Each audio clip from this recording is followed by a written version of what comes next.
ప్రాంతీయ పార్టీలదే హవా, BRS chief KCR ధీమా, కాంగ్రెస్ బీజేపీలకు మేమే దిక్కు, ఆ పార్టీలకే మా సహకారం కావాలి పదే పదే చెప్తున్న గులాబీ బాస్.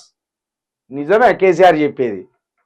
మ్యాజిక్ ఫిగర్ గనక బీజేపీకి కాంగ్రెస్ కి రాకపోతే కేసీఆర్ కాళ్ళ దగ్గరికి అటు రాహుల్ గాంధీ కావచ్చు, ఇటు మోడీ కావచ్చు ఉరికి రావాల్సిందే. అటు జగన్మోహన్ రెడ్డి అధికారంలోకి వస్తే మ్యాజిక్ ఫిగర్ ఎవరికి రాకపోయినా రెండు పార్టీలల్లా అక్కడికి జగన్ దగ్గరికి కావాల్సిందే.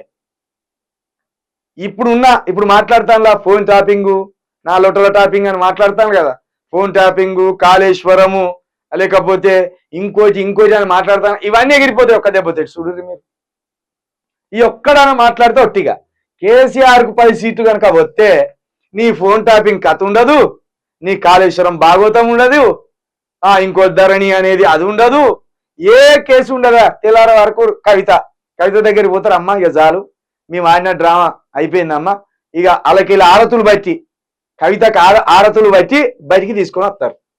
ఎందుకంటే 10 సీట్లు కావాలిగా మరి. ఇప్పుడు లిక్కర్ కేసు ఉండదు, ఆ కేసు ఈ కేసు ఏ కేసు ఉండదు.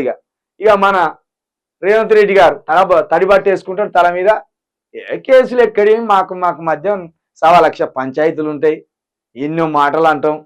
ఆ లిక్కర్ కేసు మీద వాళ్ళ జైలు, ఏ లిక్కర్ కేసు ఉన్నది, నాకో కేసు లేదా, ఓటుకున్నోటు కేసు మాఫీ, చెల్లుకు చెల్లు ఆడికి వస్తుంది. కేసీఆర్ మాట్లాడే మాటలు కనుక నిజమైతే కాంగ్రెస్ బీజేపీ పార్టీలకు కనుక ప్రాంతీయ పార్టీల దిక్కైతే అటు బీజేపీకి కానీ ఇటు కాంగ్రెస్ కానీ అనుకున్న సీట్లు అధికారం చేపట్టే అని సీట్లు రాకపోతే కేసీఆర్ కింగ్ అవుతాడు. దేశంలో అత్యంత సీనియారిటీ కలిగిన నేతల్లో లల్లు ప్రసాద్ యాదవ్, నవీన్ పట్నాయక్, కేసీఆర్, మమతా బెనర్జీ, ఈ నలుగురే కనబడతాను. అటు చూస్తే మాయావతి ఉన్నది కానీ ఆమె జీరో అయిపోయింది. పొలిటికల్లో స్వింగులో ఆమె లేదు, ఆమె పక్కకు పోయింది.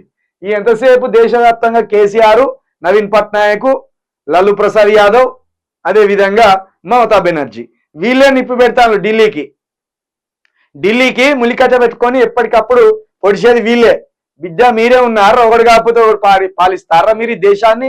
ఓడు కాకపోతే ఒకడు పాలించుకుంటా, ఒకడు మత చిచ్చు పెడతాడు, ఓడేమో ఎప్పుడు అక్రమాలు చేస్తూ మేము నిజాయితీ పరులం అని చెప్తాడు, మేము లేవురా అని ములికట్ట పెట్టి పెడిచేది వీళ్ళిద్దరే. కాబట్టి కేసీఆర్ అన్నది కనుక అయితే మన గుంపు మేస్త్రికి ఇక మళ్ళా పారతట్ట అందుకొని నిజంగానే పెద్ద మేస్త్రిగా మాలు గడపడానికి పోవాలి. ఆ పని అయ్యేటట్టే ఉన్నది మరి చూస్తా అంటే.